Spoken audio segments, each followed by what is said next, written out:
নীলা পাথর যেভাবে মানুষের জীবনে ভাগ্যের পরিবর্তন আনতে পারে। নীলা হলো সরাসরি শনি গ্রহের সাথে সম্পর্কিত একটি রত্ন। শনি হলো কর্মফলদাতা এবং শৃঙ্খলার প্রতীক। নীলা পাথর ধারণে মানুষের জীবনে বেশ কিছু পরিবর্তন আসে। প্রথমত হলো দ্রুত আর্থিক উন্নতি। নীলা পাথরের সবচেয়ে বড় বৈশিষ্ট্য হলো এর কার্যকারিতার গতি।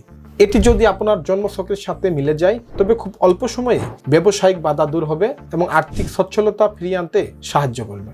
এরপর হলো মানসিক একাগ্রতা ও সিদ্ধান্ত গ্রহণ। সাফল্যের জন্য সঠিক সময়ে সঠিক সিদ্ধান্ত নেওয়া জরুরি। নীলা ধারণ করলে দ্বিধাদ্বন্দ্ব দূর হয় এবং চিন্তা শক্তি বাড়ে, যা পেশাদার জীবনে সফল হতে সাহায্য করে। এরপর হলো সুরক্ষা এবং নেতিবাচকতা দূর করে। শত্রু ভয়, ঈর্ষা, চারপাশে নেতিবাচক শক্তি থেকে এটি সুরক্ষা কবচ হিসাবে কাজ করে।